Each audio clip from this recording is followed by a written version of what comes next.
Salut Mathieu, alors qu'est-ce qui t'inspire le plus dans le design des lunettes? Bonjour. Alors, qu'est-ce qui m'inspire le plus dans le design des lunettes? Tout d'abord, ce qui m'inspire dans le design, ça va être des formes étonnantes, parfois sculpturales, des reliefs qu'on peut apporter, des reliefs qui sont uniques, le côté vraiment artisanal. J'adore les détails artisanaux, les petites touches qui transforment une paire de lunettes basiques en quelque chose d'étonnant, voire parfois exceptionnel. Mais ce qui compte aussi pour moi, c'est de respecter les fondamentaux, la qualité du produit, sa solidité, la solidité des matériaux, les charnières bien pensées, et du coup une fabrication irréprochable.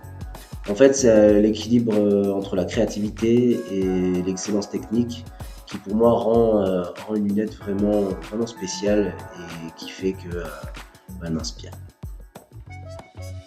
Et alors, quelle marque ou quel créateur a selon toi le plus marqué l'histoire de la lunetterie? Alors, quelle marque ou quel créateur je dirais pour moi une figure comme Alain Micli.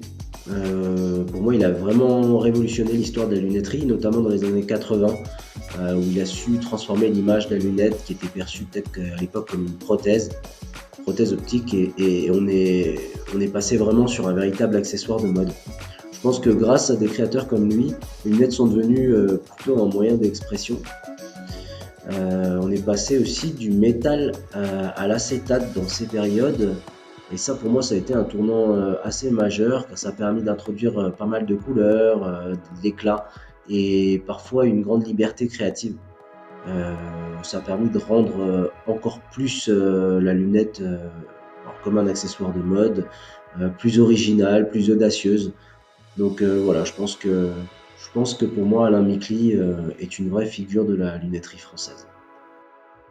Pour toi, quelles sont les caractéristiques qui définissent une lunette de qualité? Alors, qu'est-ce qui définit une lunette de qualité? Je dirais avant tout qu'une lunette de qualité, c'est une lunette qui traverse bien le temps sans perdre en confort et en esthétique. Ce qui est important aussi, c'est la qualité des matériaux, qu'il s'agisse du métal ou de l'acétate, qu'il soit hypoallergénique, résistant, suffisamment souple pour permettre un bon ajustage, pour que ça soit durable dans le temps. Voilà, et puis qu'on puisse aussi bien entretenir la lunette de manière à lui redonner de la brillance, comme sur l'acétate de cellulose, ou bien entretenir les charnières, la visserie, voilà, qu'elle soit très agréable à porter. Quelle matière préfères-tu en lunetterie et pourquoi? Quelle matière est-ce que j'affectionne? Alors je pense que j'aime tout particulièrement les lunettes en bois. D'ailleurs, on a travaillé et on travaille toujours de nombreuses lunettes en bois, de très très beaux fabricants, notamment français, parce que j'aime l'odeur du bois, la menuiserie, l'objet naturel, et je pense qu'il apporte énormément de confort tout en étant hypoallergénique. Après, je trouve quand même que le bois a ses limites, donc je vais dire que j'aime bien moi les lunettes bien faites en combinaison de matières telles que acétate et métal, parfois titane. Donc je pense que on peut allier deux belles matières pour créer des superbes lunettes qui peuvent apporter tout autant de la légèreté, de la robustesse, de l'éclat. Et en fait, ces combinaisons, elles permettent de créer des lunettes vraiment incroyables, tant sur le design que sur la technicité. Quel modèle de lunettes iconique reste selon toi intemporel? Alors pour moi, la lunette iconique, ça sera la toute ronde. Vraiment deux ronds, un à droite, un à gauche, bien centrés, qu'on va retrouver chez Lunor ou Gouverneur Odigier, sur des montures en acier avec une belle finition de métal, galvanisation or ou palladium. On est vraiment sur des choses qui traversent les époques sans jamais perdre en élégance. Plus d'un siècle après leur création, elles sont toujours dans les tendances.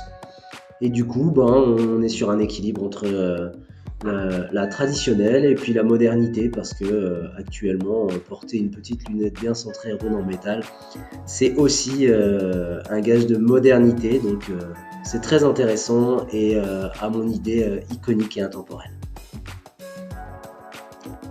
Quelles sont les techniques de fabrication qui t'impressionnent le plus? Et ben, j'ai pas de technique de fabrication qui m'impressionne le plus. Moi, ce qui m'impressionne vraiment dans la lunetterie, c'est l'artisanat et ce que va dégager la lunette une fois fabriquée. Pour moi, chaque technique a sa valeur et son importance. Ce qui compte réellement, c'est le résultat final.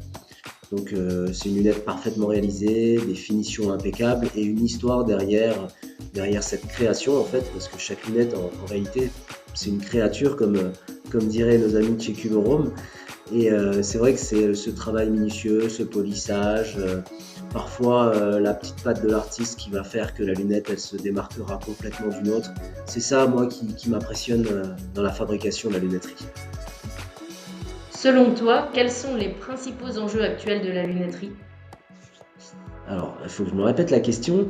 Les enjeux actuels de la lunetterie, ben, pour moi, ça va être redévelopper et réindustrialiser la lunetterie dans le pays.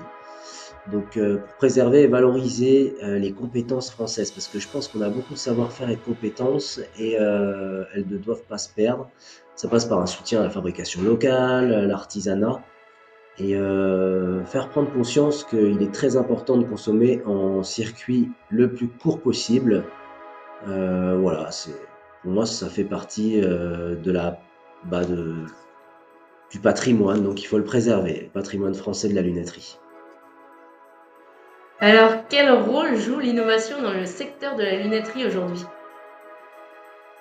Oui, je pense que l'innovation, bah, ça a son rôle aussi dans le domaine de la lunetterie, et puis on voit quelques innovations ces dernières années, notamment dans l'impression 3D par exemple, où on a vu émerger l'impression 3D dans les matériaux plastiques, mais aussi dans le titanium, ce qui permet de réaliser parfois des choses qu'on ne peut réaliser qu'en impression 3D, un peu comme dans toute l'industrie de l'impression 3D et dans tous les domaines d'activité. Et parallèlement à ça, je pense aussi dans la lunetterie, on a vu émerger des nouvelles matières un peu plus écologiques, axées sur le recyclage, axées sur voilà, les produits naturels. Il y a eu une belle évolution de ce point de vue-là. Je pense qu'on en est qu'au début, donc on est sur une manière un petit peu plus écologique de concevoir le métier. Alors, quel est ton regard sur l'évolution de la lunetterie en termes de style et de tendance? Alors je pense que bah ouais, la lunetterie elle a bien évolué. Au-delà des styles tendances et modes, je pense qu'on a dépassé le cadre à regarder dans les magazines et à vouloir imiter le ou l'actrice du moment. Je pense qu'aujourd'hui tout existe et justement il y a des modèles pour tous les goûts, tous les styles, tous les besoins.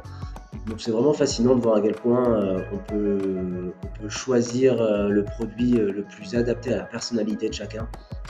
Voilà, on va chercher le style classique, audacieux, ou même extrêmement technique. Vraiment la paire de lunettes qui correspond parfaitement à la personne et aux traits de caractère de cette personne.